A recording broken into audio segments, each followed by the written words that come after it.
بسم اللہ والصلاة والسلام علی رسول اللہ صلی اللہ علیہ وسلم۔ قال النبی صلی اللہ علیہ وسلم: المسلم من سلم المسلمون من لسانہ ویدہ، او کما قال علیہ الصلاۃ والسلام۔ حضور نبی کریم خاتم النبیین صلی اللہ علیہ وآلہ وسلم نے ارشاد فرمایا کہ کامل مسلمان وہ ہے جس کی زبان سے، جس کے ہاتھ سے دوسرے مسلمان محفوظ رہیں، دوسرے انسان محفوظ ہوں، تو وہ کامل مسلمان ہے۔ کامل مسلمان کی نشانی اللہ کے نبی صلی اللہ علیہ وسلم نے یہ بیان فرمائی، اور یہ ہے مسلمان کی نشانی حضور نبی علیہ السلام کا فرمان۔ کیا ہم اس پر عمل کرتے ہیں اور کتنا کرتے ہیں، یہ ہمارے لیے دعوت فکر ہے۔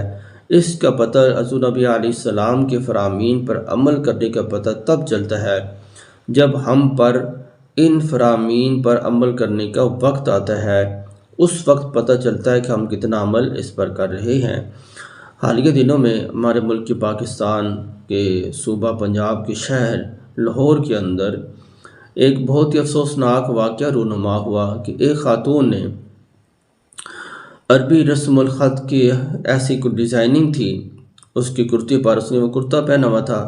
لوگوں نے اس کو دیکھا، مشتعل ہو گئے، شور شرابہ ہوا۔ اس نے ایک دکان کے اندر پناہ لی، وہ بھی ایک عیسائی کی دکان تھی۔ اس کے اندر اس نے پناہ لی اور 15 پر کال کی، پولیس کو، علماء کرام کو بلایا گیا۔ یہ سب حضرات آ گئے تو اس کو لے کر وہ پولیس تھانے میں چلی گئی۔ وہاں پر جا کر اس نے معافی مانگی سب کے سامنے کہ مجھے اس چیز کا علم نہیں تھا، کم علمی میں نے یہ کام کیا، میرا مذہبی گھرانے سے تعلق ہے۔ اور اس طرح پولیس نے اور علماء کرام نے اس تمام معاملے کو سنبھالا اور ہمارا ملک ایک بہت بڑے حادثے سے بچ گیا۔ تو اس میں یہ دیکھنا یہ ہے، پہلے یہ کہ شرعی اعتبار سے اس خاتون کا یا اس طرح عربی رسم الخط میں ڈیزائننگ کر کے قمیص کا پہننا کیا جائز ہے یا ناجائز ہے۔ تو شرعی اعتبار سے فقہا کے نزدیک اس طرح کے کپڑے پہننا وہ جائز نہیں ہے۔ اگر شلوار پر یہ رسم الخط عربی ڈیزائننگ میں کوئی ڈیزائن بنا ہو اس عربی رسم الخط میں، تو پھر تو بالکل ہی ناجائز ہے۔ جہاں تک کہ فقہا نے لکھا ہے کہ اگر عربی رسم الخط میں ابو جہل یا کسی مشرک کا نام لکھا ہو، پھر اس کو نشانہ لے کر تیر مارنا، یہ بھی جائز نہیں ہے۔ تو یہ تو تب ہوتا جب ایسے اس خاتون کو دین کا علم ہوتا، بظاہر تو وہ کہہ رہی کہ میرا دین سے، مذہبی گھرانے سے، دیندار گھرانے سے تعلق ہے۔ تعلق کا ہونا ایک الگ بات ہے، اور دین کا سیکھنا، دیندار لوگوں کی بات جاننا، تعلق رکھنا اور دین کا علم اور دین سے محبت، یہ ایک دوسری بات ہے۔ اگر اسے دین کا علم ہوتا تو وہ یہ کام کبھی نہ کرتی۔ اللہ کے نبی صلی اللہ علیہ وسلم نے ارشاد فرمایا کہ عربی سے محبت کرو، عربی زبان سے محبت کرو۔ کس وجہ سے؟ کہ میں عربی ہوں، جنت کی زبان عربی ہے، قرآن پاک کی زبان عربی ہے، تو اس لحاظ سے تم عربی سے محبت کرو۔ تو اسی طرح حضور نبی علیہ السلام نے ایک طرف یہ ارشاد فرمایا اور دوسری طرف فرمایا کہ کامل مسلمان وہ ہے جس کی زبان اور ہاتھ سے دوسرے مسلمان محفوظ ہو۔ اسی طرح حضور نبی علیہ السلام کا یہ بھی فرمان ہمیں ذہن میں رکھنا چاہیے کہ آپ نے فرمایا کہ بیٹی بیٹی ہوتی ہے، چاہے کافر کی بیٹی کیوں نہ ہو، اس کی عزت کرنا ہمارے لیے ضروری ہے۔ اس طرح ہم مسلمان ہیں، ہماری ایک تاریخ ہے کہ ایسے واقعات ہوئے صحابہ کرام کے دور میں بھی اسی طرح کے، لیکن انہوں نے عورت کی عزت کو، عورت کے پاک دامنی کو، عورت کے پردے کو انہوں نے ملوث خاطر رکھ کر پھر فیصلے انہوں نے فرمائے۔ تو اگر ہجوم مشتعل ہو جاتا جیسے کہ ہو چکا تھا، اس خاتون کے کپڑے پھاڑ دیتے اور اس کی بےزتی کرتے، اس کو ذلیل کرتے، اس کو مار دیتے، جلا دیتے، قتل کر دیتے، تو یہ کتنے بڑے نقصان کی بات تھی، کتنی بڑی بدنامی تھی ہمارے ملک کی، اسلام کی اور تمام مسلمانوں کی، کہ مسلمان جنونی ہوتے ہیں اور یہ دہشت گرد ہوتے ہیں اور یہ ظالم قوم ہے۔ پوری دنیا میں ہمارے مخالف بحیثیت مسلمان وہ ہماری بدنامی کرتے، ہمیں ایک غلط سوچ کے ساتھ دنیا کے سامنے وہ ہمیں پیش کرتے۔ تو الحمدللہ اللہ تعالیٰ کی فضل سے ہمارے علماء کرام نے اور پولیس نے ایک اچھا رول، اچھا کردار ادا کیا۔ اس خاتون افیسر نے اور اس کی ٹیم مبارکباد کی اور شکریہ کے مستحق ہے کہ جنہوں نے ایک بہت بڑے سانحے سے ہمارے ملک کو بچا لیا۔ علماء کرام کا کردار ہمیشہ مثبت رہا کہ جب بھی ملک کے اندر کوئی مشکل وقت آیا اور انہوں نے امن کا ساتھ دیا، بد امنی سے اس طرح فطری فساد سے انہوں نے ملک کو بچانے کی کوشش کی، اپنی جانوں کے نذرانے دے کر بھی ملک کی حفاظت کی۔ تو اس طرح اس عورت نے جب معافی مانگ لی، اسلام ظاہر پر حکم لگاتا ہے۔ تو اب یہ پروپیگنڈا کیا جا رہا ہے کہ علماء کرام نے اس سے دباؤ میں دلا کر اس سے معافی منگوائی ہے۔ تو اس طرح مختلف قسم کی زبانیں علماء کے خلاف وہ چل رہی ہیں، ہر کوئی اپنی اپنی آوازیں لگا رہا ہے۔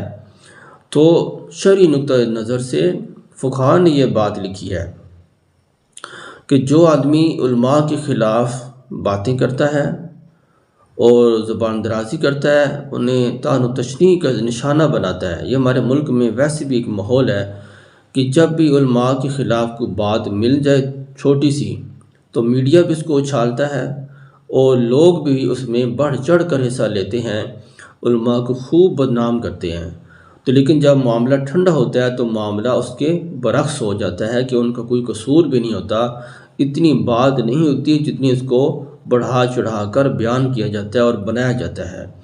تو فقہاء نے یہ بات لکھی ہے کہ جو آدمی علماء کے خلاف بات کرتا ہے، فرمایا کہ اس کا خاتمہ کفر پر ہو جائے گا۔ امام ابو یوسف رحمہ اللہ فرماتے ہیں کہ جو آدمی علماء کے خلاف باتیں کرتا تھا، اس کا خاتمہ کفر پہ ہو گیا۔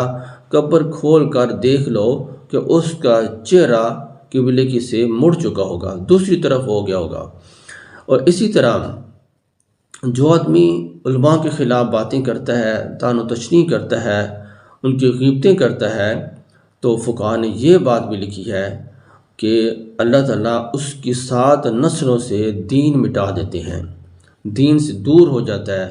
پھر ایسی واقعات جس طرح ہم علماء کے خلاف باتیں کرتے ہیں، تو ایسی واقعات پھر ہمارے ملک میں اور بھی رونما ہوں گے۔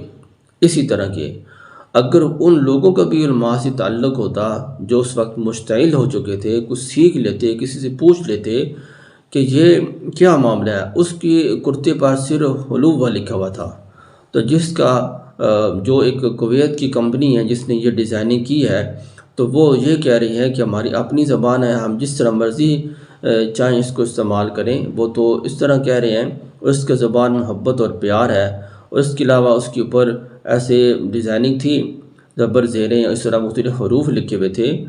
تو اس طرح وہ ان لوگوں کو بھی اگر علم ہوتا کہ یہ کیا لکھا ہوا ہے، کسی سے پوچھ لیتے تو اتنا زیادہ وہ مشتعل نہ ہوتے۔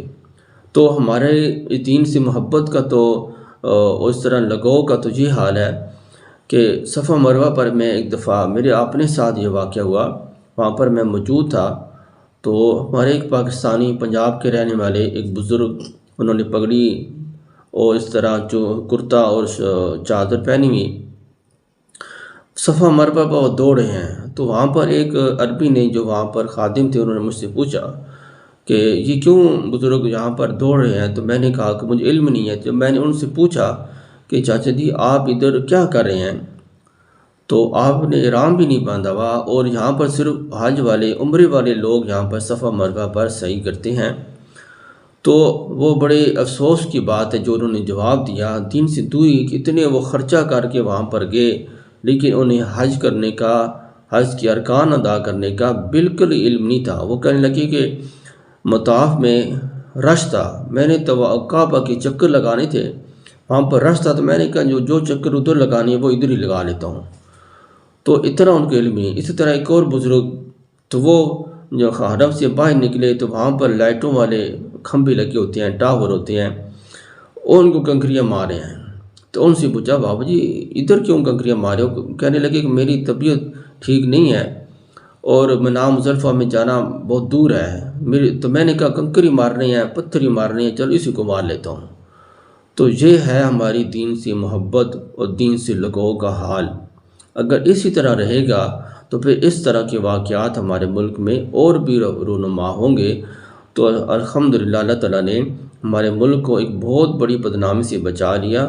اس میں ہم اس خاتون افیسر کا، اس کی ٹیم کا اور علماء کرام کا جو اس وقت وہاں پر پہنچے، تحریک لبیک کے تھے یا وہ مرکزی جمعیت اہل حدیث یا جمعیت اہل حدیث کے تھے، جس مسئلے کے بھی تھے، الحمدللہ انہوں نے مثبت کردار ادا کیا اور اس ملک کو ایک بہت بڑے سانے سے، بہت بڑی بدنامی سے بچا لیا۔